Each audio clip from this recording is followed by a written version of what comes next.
사도신경으로 신앙 고백하겠습니다.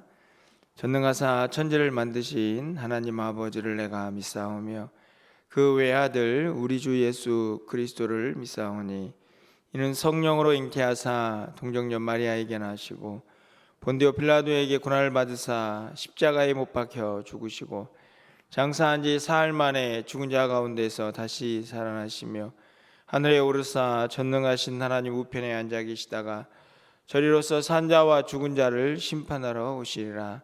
성령을 믿사오며 거룩한 공회와 성도가 서로 교통하는 것과 죄를 사하여 주시는 것과 몸이 다시 사는 것과 영원히 사는 것을 믿사옵나이다. 아멘. 우리 찬송가 361장 기도하는 이 시간 찬양드립니다. 361장입니다.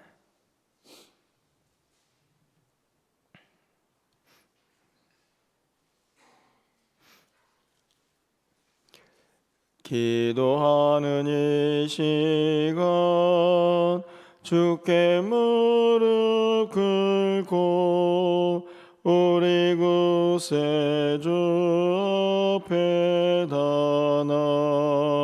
나아가네. 믿음으로 나가면 주가 보살피사 계시는 은혜를 주네. 거기 기쁨 있네. 기도 시간에 복을 주시네. 고난 내 마음 속에 기쁨 충만하네. 기도하는 이 시간 주가 곁에 오사 인자하신 얼굴로 귀 기울이네. 우리 마음 비우고 주를 의지하면 계시는 은혜를 주네. 거기 기쁨 있네. 기도 시간에 복을 주시네. 고난 내 마음 속에 기쁨 충만하네. 기도하는 이 시간 주께 엎드려서 은밀하게 구할 때 곧 응답받네. 잘못된 것 아뢰면 측은히 여기사 크신 은혜를 주네. 거기 기쁨 있네. 기도 시간에 복을 주시네. 고난 내 마음 속에 기쁨 충만하네. 기도하는 이 시간 주를 의지하고 크신 은혜 구하면 꼭 받으리라. 의지하는 마음에 사라지고 크신 은혜를 주네. 거기 기쁨 있네. 기도 시간에 복을 주시네. 고난 내 마음 속에 기쁨 충만하네. 아멘. 하나님 말씀은 요한복음 16장 16절에서 24절 말씀입니다. 한 절씩 교독하고 24절은 함께 읽겠습니다. 요한복음 16장 16절에서 24절 교독합니다. 조금 있으면 너희가 나를 보지 못하겠고 또 조금 있으면 나를 보리라 하시니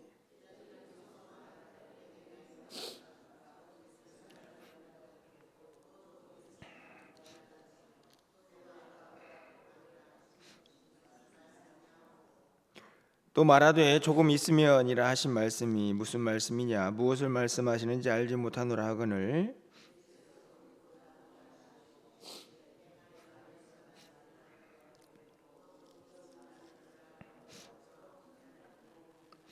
내가 진실로 진실로 너희에게 이르노니 너희는 곡하고 애통하겠으나 세상은 기뻐하리라. 너희는 근심하겠으나 너희 근심이 도리어 기쁨이 되리라.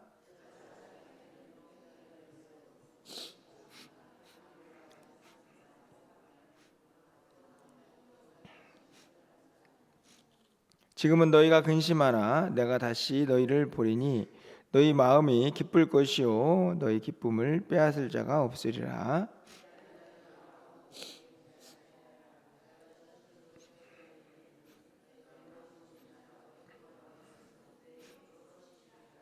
24절입니다. 지금까지는 너희가 내 이름으로 아무것도 구하지 아니하였으나 구하라 그리하면 받으리니 너희 기쁨이 충만하리라. 아멘. 우리가 이 세상을 살다 보면 어쩔 수 없이 연약하기 때문에 기쁨과 또 근심이 교차할 때가 참 많이 있습니다. 하나님은 말씀을 통해서 항상 기뻐하라 이렇게 우리에게 권면하지만 사실은 그렇게 살기가 참 쉽지 않다 하는 것을 우리가 생각하게 되는데요. 오늘 본문도 바로 그 근심과 기쁨이 교차하고 있는 것을 볼 수 있습니다. 제자들의 입장에서 보면 예수님께서 계속 뭐 어디로 떠나게 하시겠다 이렇게 말씀을 하고 있으니 분명히 이제 근심이 될 수밖에 없는 상황일 것이고요. 게다가 그 사실도 잘 이해할 수가 없으니 아마 답답한 가운데 있을 것이라 생각이 듭니다. 예수님께서 오늘 본문을 통해서 너희들의 근심을 이제 예수님께서 말씀을 하시고 그리고 궁극적으로 그 근심이 끝이 아니고 기쁨이 올 것이다 하는 말씀을 오늘 본문을 통해서 우리에게 가르쳐주고 계십니다. 그 가운데에서 조금 있으면이라는 표현이 좀 반복이 되고 있는데요. 오늘 본문을 통해서 이 땅을 살고 있는 우리는 어떻게 하면 근심을 좀 떨쳐버리고 예수님 말씀하신 것처럼 그 기쁨을 누릴 수 있을까 함께 좀 생각하면서 오늘 말씀을 나누어 보려고 합니다. 사실은 이제 조금 있으면이라는 말을 온전히 이해를 해야 어떤 면에서 보면 진짜 기쁨을 누릴 수가 있다 생각이 드는데요. 16절 말씀을 보면 조금 있으면 너희가 나를 보지 못하겠고 또 조금 있으면 나를 보리라 이렇게 말씀을 하십니다. 여러분들은 이 구절을 좀 이해를 하십니까? 조금 있으면 나를 보지 못한다 하시더니 또 조금 있으면 나를 보리라. 사실 이제 이걸 알아야 나중에 기쁨이라는 단어를 우리가 이해할 수가 있게 되는데요. 20절 말씀을 보니까 내가 진실로 진실로 너에게 이르노니 너희는 곡하겠고 애통하겠으나 세상은 기뻐하리라. 너희는 근심하겠으나 너희 근심이 도리어 기쁨이 되리라. 이 구절과 16절을 좀 연결해 보면 조금 있으면 보지 못하고 조금 있으면 보고 그리고 근심하지만 슬픔이 있지만 애통하지만 도리어 그것이 기쁨이 되고 그러면 결국은 이제 왜 근심을 하고 왜 기뻐할 수 있는가를 이해를 할 수 있습니다. 조금 있으면 보지 못한다 하는 말씀은 무엇일까요? 바로 십자가에서 죽으실 예수님을 말씀을 하고 있습니다. 그런데 조금 있으면 다시 본다, 이 말씀은 가장 이제 가까이 생각해 보면 죽으시지만 다시 살아나실 것을 이 말씀 속에 포함시키고 있는 것이죠. 하지만 실제적으로 단순히 부활만 말씀하는 것은 아니고 이것을 조금 더 길게 보면 예수님께서 이제 다시 오시는 이제 재림의 시간까지, 물론 이제 조금 있으면이라는 표현과는 좀 거리가 있어 보이지만 하나님의 시간은 우리가 다 이해할 수 없기 때문에 멀리 보면 예수님께서 다시 오시는 그 시간까지, 재림의 시간까지도 포함하고 있다 생각이 듭니다. 어떻든지 간에 조금 있으면 예수님과 잠시 이별하겠지만 조금 있으면 다시 보게 될 것이다. 이걸 이해하면 순간적으로는 잠깐 동안에는 보지 못하니까 당연히 근심이 있겠죠. 20절 말씀처럼 곡하고 애통하겠지만 다시 보는 그 기쁨은 이전의 것보다 도리어 큰 기쁨이 될 것이다. 그리고 말씀하시기를 22절에 보면 너희 기쁨을 빼앗을 자가 없을 것이다, 이렇게 말씀을 하십니다. 22절 말씀에 보면 지금은 너희가 근심하나 내가 다시 너희를 보리니, 그렇죠? 기쁨의 이유가 다시 보는 것 때문이라는 것도 말씀을 하고 있습니다. 너희 마음이 기쁠 것이고 이 기쁨은 빼앗을 자가 없을 것이다, 이렇게 말씀을 하시죠. 결국은 잠시 보지 못하는 이 아쉬움 때문에 근심하고 또 예수님께서 죽으시기 때문에 애통을 하겠지만 다시 보는 것으로 말미암아서 그들이 성령 충만해지고 그리고 주님 오실 때까지 또 이 땅을 승리하며 살게 될 것을, 그 부활의 기쁨으로 살아갈 것을 말씀하시면서 그 기쁨의 충만을 말씀을 하십니다. 그런데 이 구절에서 좀 뭐랄까요, 아이러니하고 역설적이라 할 수 있는 것은 20절 말씀을 가서 보시면 너희가 곡하겠고 애통하겠으나 세상은 기뻐하리라. 그렇죠? 당연한 것입니다. 자기들이 원하는 대로 예수님께서 십자가에 죽었다, 우리가 예수님을 제거했다, 이런 생각을 가지고 있는 세상은 제자들과는 다르게 이제 기뻐하겠지만 사실은 이 기쁨이 얼마나 오래 가겠습니까? 결국은 예수님의 심판, 하나님의 심판을 생각하면 다시 이제 그 기쁨이 애통으로 역전이 되겠죠. 오늘 본문을 보면 제자들에게 근심과 기쁨을 조금 있으면이라는 말씀으로 풀어내고 계시지만 한편으로 생각해 보면 성도들과 세상의 기쁨의 기준은 완전히 다르다는 것도 말씀을 합니다. 세상 사람들은 무엇 때문에 기뻐합니까? 자기가 뭔가를 이루면 기뻐하는 것이죠. 그런데 믿는 자들은 그것으로 기뻐하지 않습니다. 그건 또 다 사라질 것들이기 때문에 진정한 기쁨은 바로 주님 때문이다 하는 것을 우리는 알게 됩니다. 기쁨의 기준도 완전히 다르죠. 그래서 오히려 세상 사람들은 기뻐할 때 애통할 수 있는 사람들이고, 세상 사람도 애통하지만 기쁨을 누릴 수 있는 사람들이 또 성도인 것을 다시 한번 깨닫게 됩니다. 어떻든지 간에 예수님께서 제자들에게 지금은 슬퍼할 수 있겠지만 너희는 다시는 세상이 빼앗을 수 없는 기쁨을 누리게 될 것이다 라고 말씀을 하시면서 그 첫 번째 이유는 보게 될 것이다 하는 말씀을 하고 계십니다. 사실은 우리도 마찬가지 아닙니까? 물론 예수님을 지금 보면서 섬기고 있지는 않지만 예수님을 내가 얼마나 함께하고 있는가, 마치 그분이 내가 지금 보고 있는 것처럼 신앙생활을 하고 있고, 궁극적으로는 다시 오실 주님, 재림의 주님을 얼마나 붙잡고 있는가에 따라서 저는 이 땅을 살아가는 우리의 삶의 기쁨이 그 정도가, 그 횟수가 완전히 달라질 것이다, 이렇게 생각을 해봅니다. 여러분은 마음이 지금 어떠십니까? 근심이 많으십니까? 아니면 기쁨이 많으신가요? 예수님을 보는 것으로 이 기쁨을 붙잡지 못한다면 예수님은 기뻐해야 될 두 번째 이유를 말씀을 하십니다. 그 두 번째 이유가 무엇입니까? 바로 기도죠. 기도. 여러분 23절 말씀을 좀 가서 보시면, 그날에는 이렇게 되어 있습니다. 조금 다르지만 조금 있으면, 그것과 다르지 않습니다. 조금 있으면 그날이 올 거니까요. 그날에는 너희가 아무것도 내게 묻지 아니하리라. 내가 진실로 진실로 너희에게 이르노니 너희가 무엇이든지 아버지께 구하는 것을 내 이름으로 주시리라.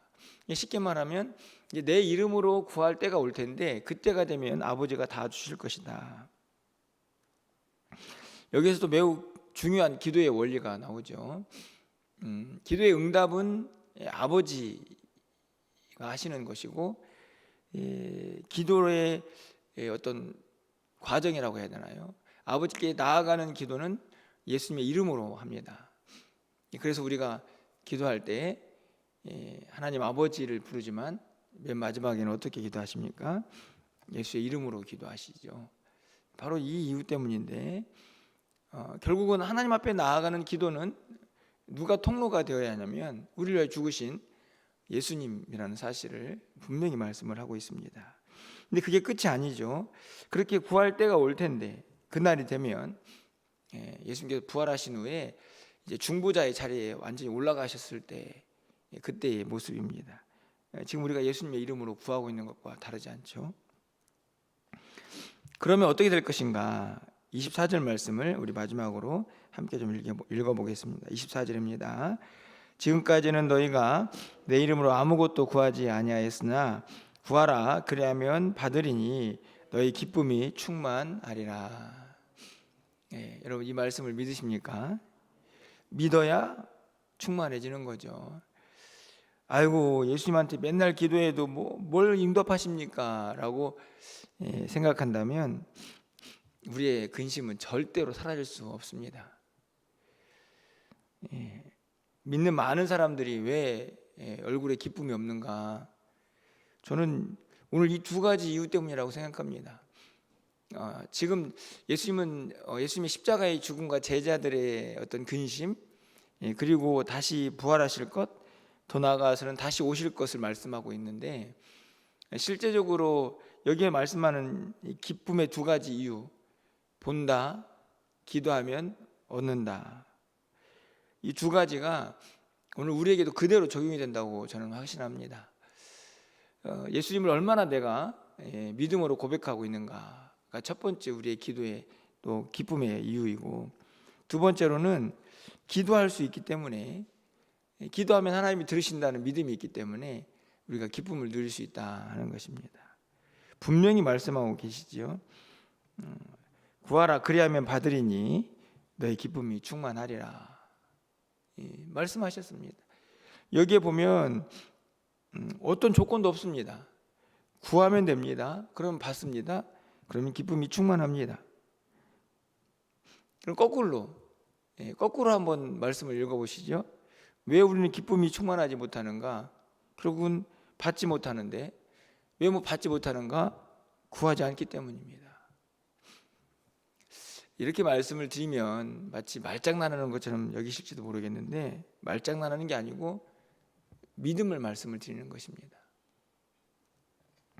우리가 얼마나 이 땅을 살아가면서 우리 안에 이 기쁨을 빼앗아가는 일들이 많이 있습니까? 저도 지금 이제 교회 여러 가지 기획들, 또 해야 될 일들을 생각하면서 사실은 이제 어떻든지 간에 이제 문제를 해결해 나가야 되니까 이런저런 이제 생각들이 있는데, 이 생각이 근심으로 가지 않도록 굉장히 많이 애를 쓰고 있습니다. 그게 불안해지고 걱정이 되면 근심이 되는 거죠. 이건 하나님이 기뻐하시는 일이 아닙니다. 왜 하나님의 일을 하면서, 교회 일은 하나님의 일인데 왜 근심이 합니까? 굉장히 모순되는 것이죠. 그런데 교회 일만이 아니고, 오늘 본문에는 교회 일만이 아니라고, 어디에 단서가 있습니까? 단 교회 일 뭐 이런 게 어디에 있습니까? 우리 세상 모든 일이 믿음이 있느냐, 기도하고 있느냐, 이 두 가지로 우리의 기쁨의 정도가 달라진다 하는 것입니다. 바라기는 우리가 이 땅을 살아가면서 우리의 이 기쁨을 빼앗기지 않기를 간절히 소망합니다. 여러분, 늘 말씀을 드리지만 성경 안에서 우리에게 이렇게 하라고 하시는 말씀들이 많지 않습니까? 또 하지 말라는 말씀도 많고요. 그 중에 하나를 뽑아본다면 항상 기뻐하라, 범사에 감사하라, 쉬지 말고 기도하라. 여러분, 오늘 본문을 말씀을 보면 왜 이 세 가지가 같이 가는지 이유가 금방 드러나지 않습니까? 저는 말씀을 읽을 때마다 하나님은 우리에게 정도가 지나치고 하지 못할 일, 무리한 일을 요구하지는 않습니다.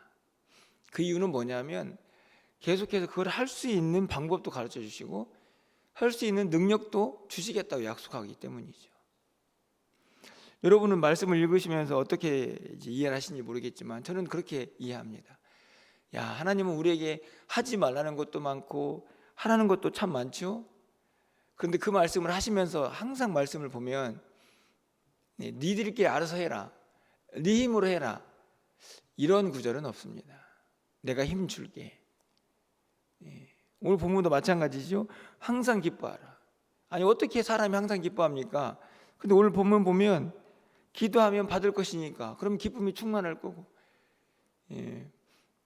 지금은 떠나지만 내가 너희들과 함께 할 거야, 다시 오실 거야, 이 믿음이 있으면 지금 보이지 않아도 예수님이 보이는 것처럼 믿는 사람은 어떻게 기뻐하지 않을 수 있습니까? 그 주님이 우리와 함께 하시는데 지금 그렇게 말씀을 하고 계시는 거죠.